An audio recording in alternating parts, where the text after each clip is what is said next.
Hello. So, I think what I'm going to speak really quickly on is the connection of your reality and your mind, and how spirit is kind of like the,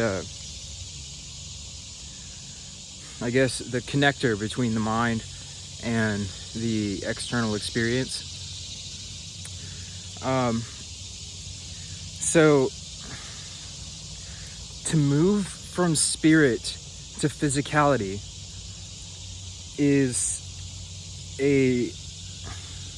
it's a jump of perspective that is very drastic. And we basically, as a civilization, have had to make a lot of changes to our consciousness in order to be able to see and experience physicality as it is and for what it is.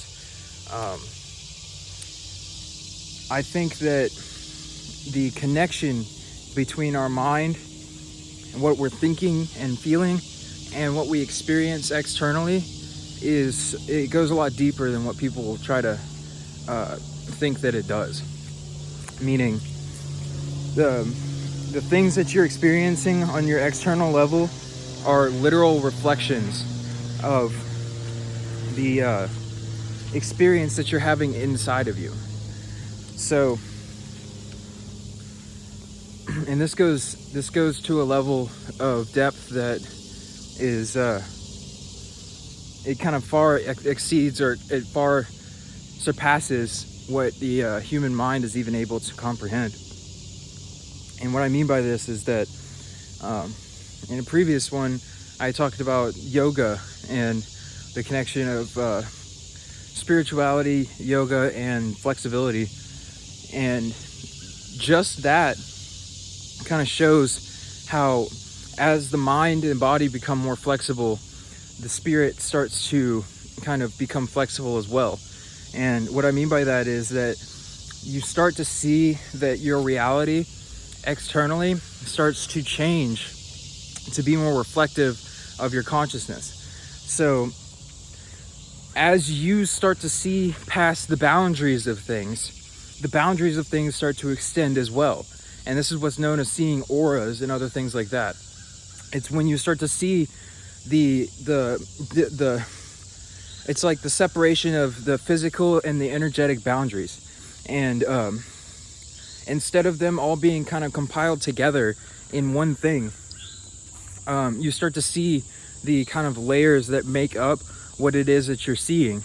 And the deeper that you go into the illusion of seeing, the deeper, meaning what I mean by that is, like, the deeper that you look into the illusion, like trying to find what's real and what's not, the more that you start to see that everything that's made up in front of you is kind of contrived in some sort of way, and it's given form by your attention and by your thought patterns and by your having experienced it and your experience now.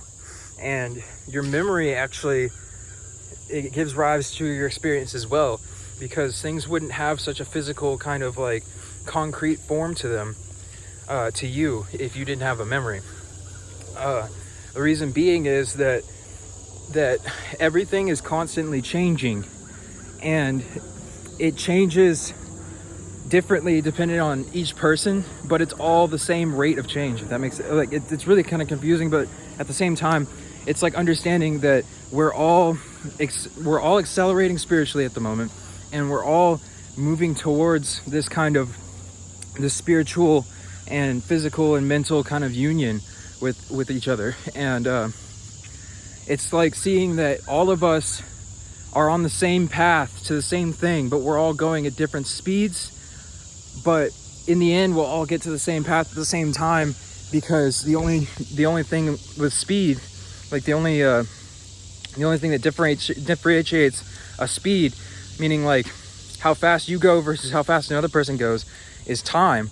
And time is an illusion. So as soon as that illusion starts to break down, then the speed of kind of waking up will start to speed up more and more to the point where everybody kind of comes onto the same path, and then we merge our consciousness and then go to seek deeper and more complex illusions, basically, until we figure out what is true and what is not. And it's really interesting because, like, this world is made up of a compilation of all of our perspectives together. And I completely almost forgot what I even started talking about in the first place, but I'm just going to keep going. This world is made up of, like, our perspectives and the way that we look at it. And it's really interesting to see how first of all, like, with what's been going on recently, it's almost like tensions have been really, really high, but at the same time, they've been loosening up a lot too. It's like the highs are becoming higher and the lows are becoming lower. And it's kind of like the last ditch effort of the old systems of belief kind of making their presence known. And honestly, like, it's just like, they call it like the lashing of the tail, or whatever you want to call it. Like, say that there's like a big dragon that's kind of like flying through the air, and then it makes a sharp turn to make a 180 degree turn, and then when it turns, its tail kind of like slaps, and it does like a bullwhip type thing where it snaps and it makes this loud kind of bang noise to give itself presence, I guess. And it's just because of that 180 degree turn.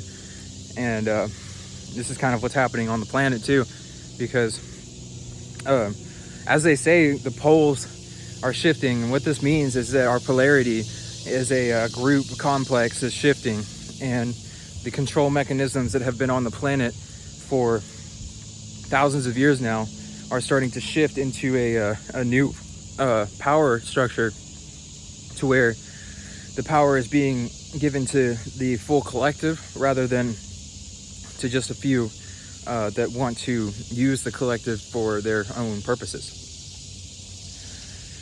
I think what I initially kind of wanted to go into was the connection between the mind, body, and spirit again. But basically, the whole kind of thing that I wanted to say about that was that if you look into it, this is where the connection of the left and right hemispheres of the brain, and also the connection of all mind, body, and spirit starts to come together and actually make itself known. Because once you see that your world in front of you is literally a reflection of your mind and your body and your spirit, then you see that the way that you interact with your world is also a reflection of your mind and your body and your spirit. And every single thing that you experience can be used to move and reflect on yourself. And that's what it's supposed to be used for, is so that you can see these different aspects of yourself being reflected to yourself externally everywhere, and you can respond and kind of come with your own new interpretation of what you're seeing and experiencing, in order to have experiences that are transcendent of the cyclic experiences that you've been having on the planet for the past thousands of years. And the cyclic experiences are not particularly your fault. It's just kind of the evolutionary train that we're on. But the reason why it's been cyclic is because of perspective, and your perspective has been locked for a while, and it's because of a bunch of other kind of reasons that I'll go into at some other point. But your perspective has been locked, and it's now becoming unlocked because there's this kind of membrane, or this veil that sits between this physical world and the worlds that are beyond it. But what I mean by beyond is it's not separate from this world. It's the worlds that are overlaid inside and on top of, that make up this world. So it's almost like the etheric, the astral, and the cosmic kind of worlds are all laid on top of each other until they become thicker and thicker and thicker. And then once they become so thick that you can't reach through them, then there's a veil put up, and then you then switch to the other side of the veil, where you then are a part of the thickness, so therefore you can't see back into the thin that makes up the entirety of the thing. And I hope that that kind of like made sense for me too, in a way, because like basically the way that it works is like it starts out with pure formlessness that's just light and love. Then that light and love then takes on a kind of a shape, but it's not form. It's kind of like a etheric bubble of consciousness, and the shape is kind of like a golden white light, I guess, like a sun kind of. And then the sun then takes on the body of form of something akin to a planet, and then the planet then takes on a body of form akin to a human, and then the human then takes on a body of form going back. And then once you move into the human body, you've now reached basically the lowest density that you can possibly reach, and there's either a turning back up, or there's a development of the ego in this lifetime. So the service to self would be the development of your ego, and the service to others would be the turning back towards the creator and seeing all as one.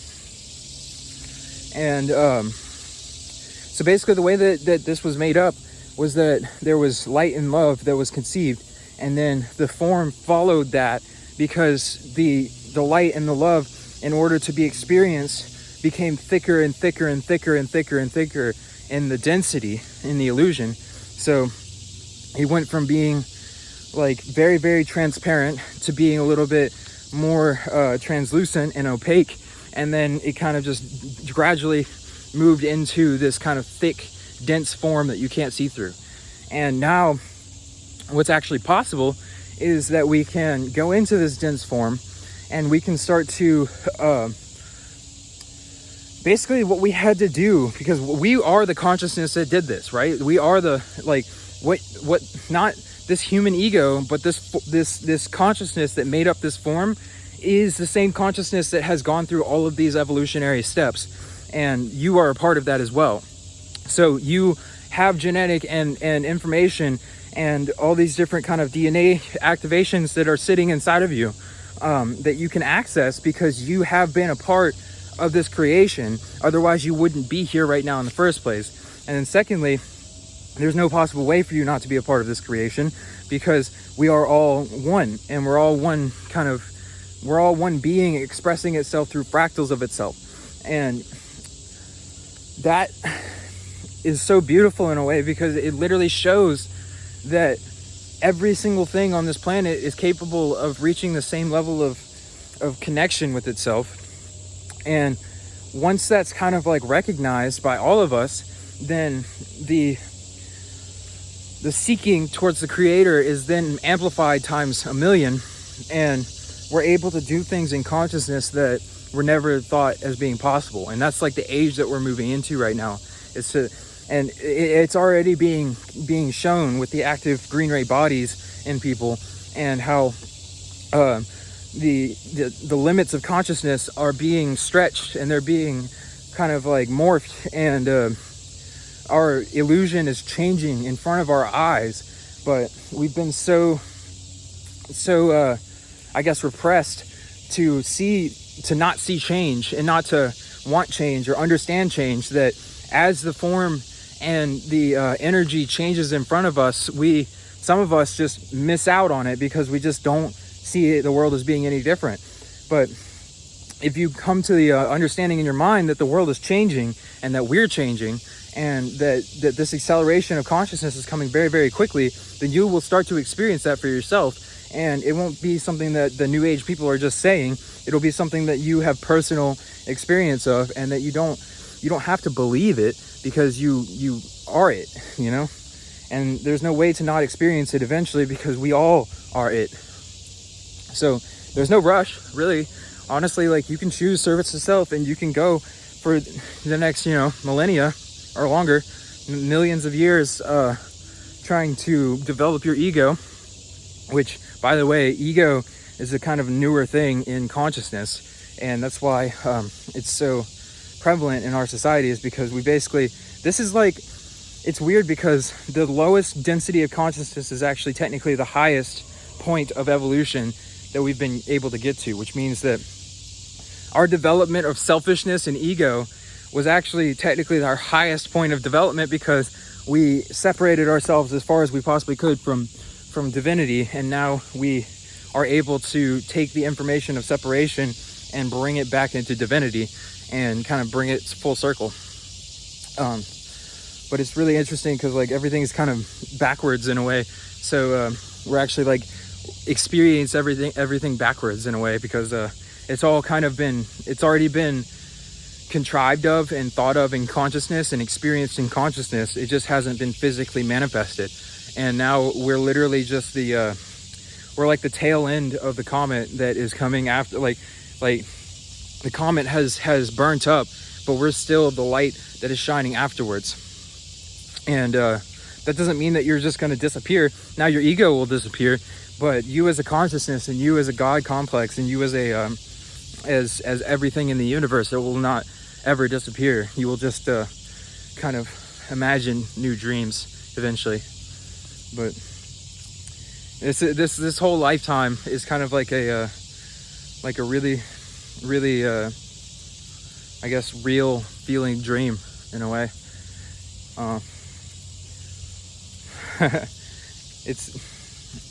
It's all about your perspective. It's all about the way that you kind of like come at it and look at it. You can choose to be fearful about literally anything, and understanding that fear is something that's contrived by you, and fear is something that's completely pointless, meaning like unless you're literally being attacked by something physically in your life, or like you have some sort of threat that's happening in the moment right now, then fear is really a response that it just causes problems, and it causes pain and suffering. And it's been kind of pushed on this planet to, have really fearful thoughts, but honestly, this is all just as harmless as a dream. So take it with a grain of salt, and understand that this is all for our development, and it's all for our fun, and it's all to, like, even the worst of experiences are still able to be seen in a positive light. And things may get really tough, but as long as you can reconnect back into your spirit and yourself, and you understand that this body may be experiencing emotions of up and down, left and right, all over the place, but the consciousness that you are not this body, and you're not this mind, and you're not this kind of whole experience. You are this whole experience. You're not this kind of thought of what the whole experience is. So as your body and your ego are sitting here saying that I'm suffering so much and I feel so sad and I'm blah blah blah, like I'm crying all the time, or I'm like having these mental breakdowns and all this other stuff, understand that you are not the one who's saying all those things. You are the consciousness observing the ego that is speaking through the instrument of your mind, body, and spirit. So you're like you're kind of like, if you think about it like this, like your body is like the TV set, and you're like the signal that goes to the TV set. I hope that helps a little bit, because I think that, I don't know, it's like your body is kind of like the TV set, so your body is what projects the image, and other people see the image that's on your set, and what you tune your channel to is your mind. So your mind is like your remote control to the TV, and then your spirit is like the literal information, that wireless information that flows through the air of like radio and TV waves and stuff like that. So like the spirit is like the actual, and it's not only like the information, but it's actually the whole of the atoms and everything that make up the TV, and it is the atoms that make up the controller, and it's the atoms that make up the person who is doing the controlling. So really it's almost like 2 steps back from itself, and it's kind of like the observer that's observing the observer that's observing the body and the mind and the spirit. So it's kind of interesting. I mean, you could infinitely step back on this or infinitely step into it, but for me, it seems like a lot of the most peace of life comes from pulling back and from seeing things from more of an observer perspective, to where I'm not so attached to whatever's happening in my life, because it's not my life, it's just a life that I am experiencing as a human, and I'm infinite consciousness that's experiencing this human life for a very brief period of time, you know. And that it may be a really intense brief period of time, but it's still brief and it's able to be enjoyed. So I hope you guys got something out of this, and I hope you have a wonderful rest of your day.